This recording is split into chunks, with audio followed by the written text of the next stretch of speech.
One of the things I like best in Metallica's song is their use of intervals in their clean arpeggios. Listen to those three examples.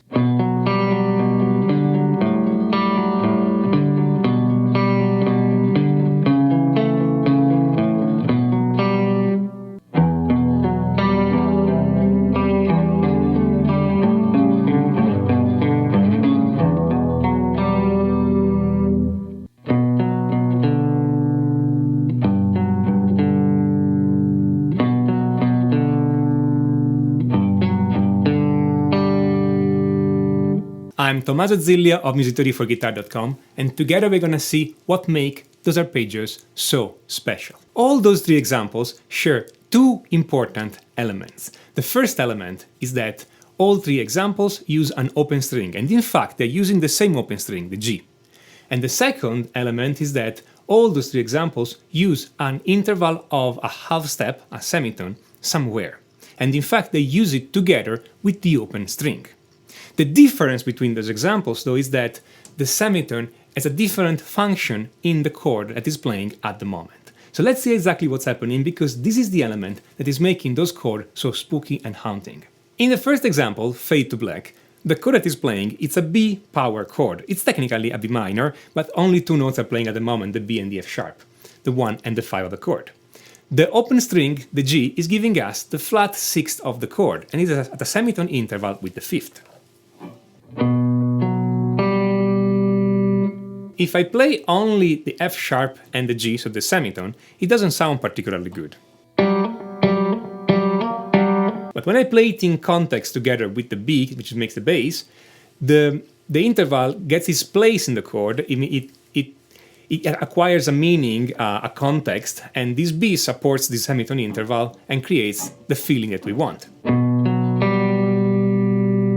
In the second example, Sanitarium, we still have the same interval, F sharp and G. It's still an interval of a semitone, but this time it's not the fifth and the flat sixth of the chord.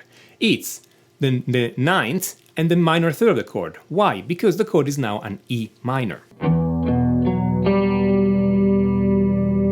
So the G is not the flat sixth like before, it's the minor third. And the F sharp, it's not the fifth, it's now the ninth of the chord. The interval between those two notes is the same. It's still a semitone interval, but the context in which they are in, the bass of the chord, is different, and so now it sounds different. Incidentally, in the same arpeggio, Metallica use another time this trick with a different open string, because later in the arpeggio they play an A major chord, and they hold this C sharp note together with the open string in D. In this case, the arpeggio is an A major arpeggio, and the interval of a semitone is between the major third, the C sharp, and the add fourth, or the add 11 if you want, of the chord, which is the D, and it's an open string. Still the same trick, but again, different intervals, so it sounds different. I mean, listen again to the difference between the first chord and the A chord.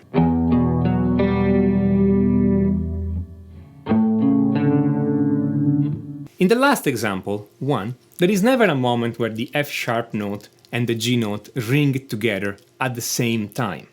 On the other hand, there is a moment where there is another G note ringing together with the F sharp, which is toward the end, where we hear the bass of G and the F sharp note. And then just after that, we have the G open string again. So we still get this feeling of a semitone in between the F sharp and the G. Now, though, the bass is G, so the G is the root of the chord, and the F sharp is the major seventh. So you see, those three arpeggios have something in common. All three of them use an F sharp and a G, which is a semitone interval with clashes, but they use the interval in a different position in the chord. Fade to Black has this semitone interval between the fifth and the flat sixth. Sanitarium has this interval between the minor third and the ninth, and finally Sanitarium has this interval in between the root and the major seventh of the chord. Now, how can we use these for our music? Well, the first question we should ask ourselves is Metallica the only band using these? No, there are in fact many examples in music. Let's see a few.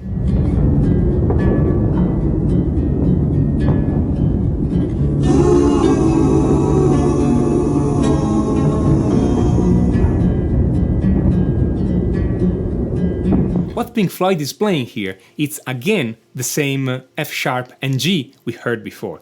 But now, since the bass is D, those two notes have different meaning in the chord. The F sharp is the major third of the chord, and the G is the fourth, the add fourth or add 11 of the chord, like before in Sanitarium in the A major chord.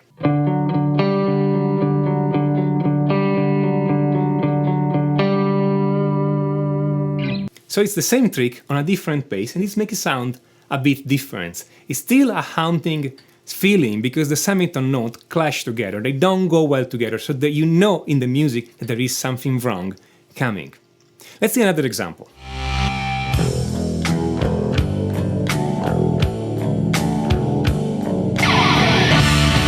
Did you spot the semitone?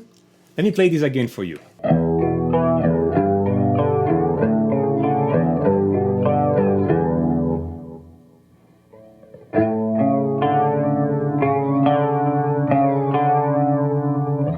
Exactly like it was in Sanitarium, this chord is an A major chord, and the semitone is between C sharp and the D open string. So again, the third and the add fourth.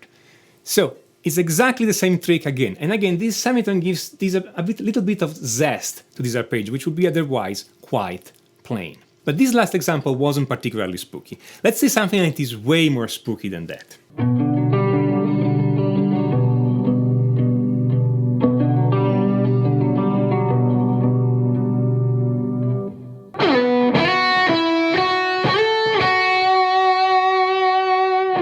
This is the theme of the TV series X-Files, and this theme has been designed specifically to be spooky, to sound haunting and mysterious and threatening and dangerous.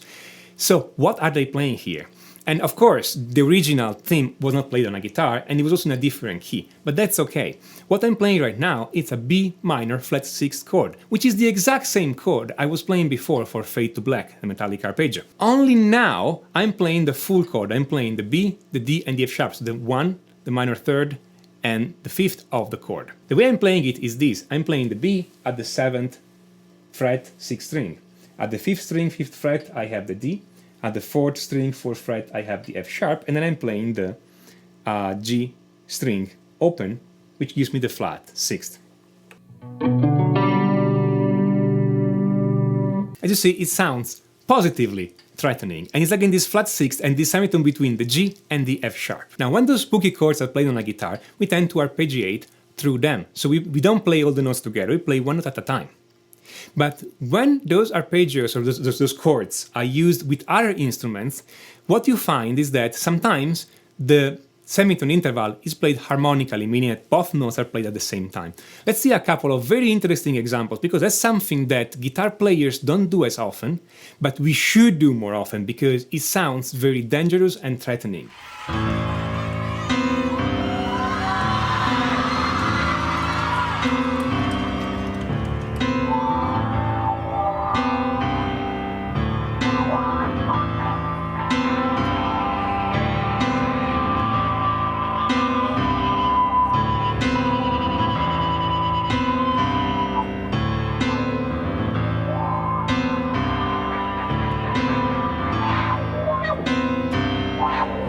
This may not sound super threatening at first, but if you read the lyrics of the song, you see that this element of danger is very coherent with the lyrics of the song. Now, what is Tori Amos playing here? She's playing essentially an A minor chord, and is playing on top the notes C and B. So we have an A minor add 9 chord, because the notes in A minor are A, C, and E, and the B is an add 9. And she's playing the C and the B note at the same time, which creates this interval of a semitone, and it's very harsh because they're not played as an arpeggio one after another. They're played at the same time, so they hit your ear simultaneously, creating this kind of unsettling effect.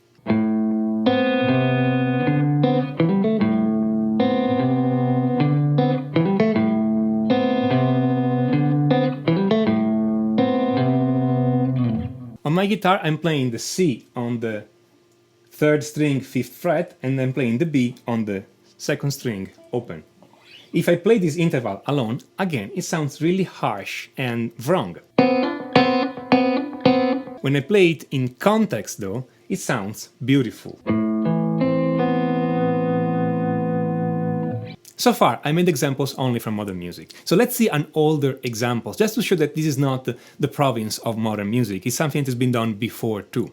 Now, this kind of music may be strange for you, maybe not exactly what you're used to listen to, so please feel free to ignore the vocals. Focus on what's happening in the background, especially on the trumpets, the oboes, and the horns.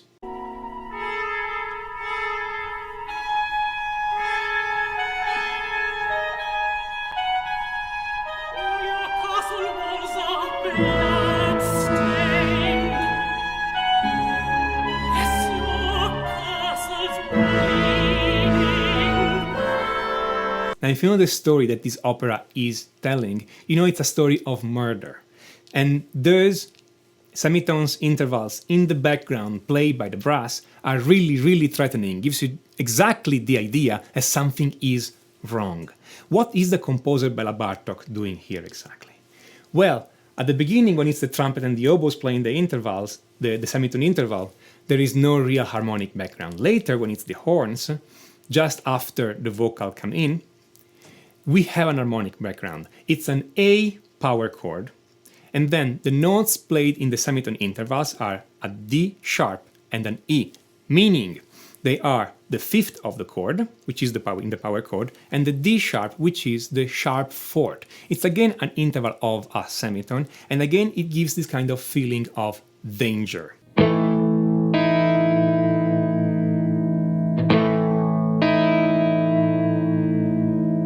Not only that, since the sharp fourth is typically in the Lydian mode, we also know that the Lydian mode gives this feeling of otherworldly mystery, something that is not completely normal, something that is supernatural. And in fact, in the story, there are supernatural elements.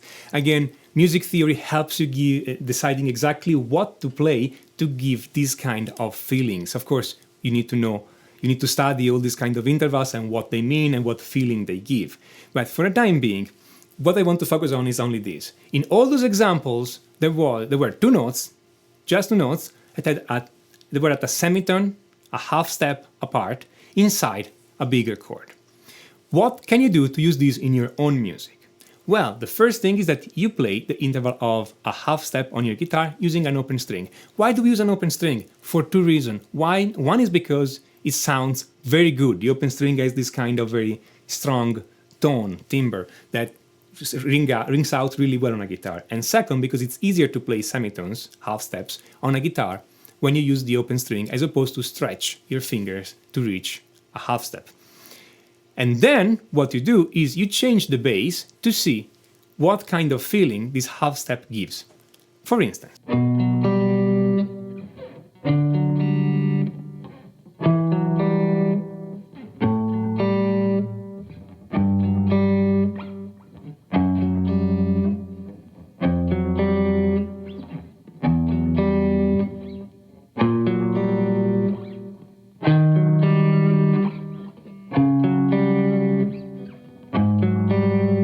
Those are all possibilities, and I changed the bass to create different kind of chords.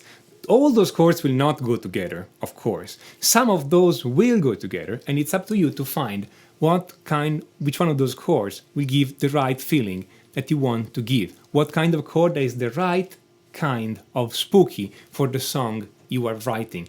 What kind of chord is the right shade of danger and threat for the story you want to tell. So I hope you had fun seeing all those examples in different kinds of music to create spooky, threatening sound using the half-step interval into a bigger chord. And if you had fun watching these, don't forget to subscribe, so you're gonna get many more videos about music theory and its use in actual real music. And until next time, enjoy.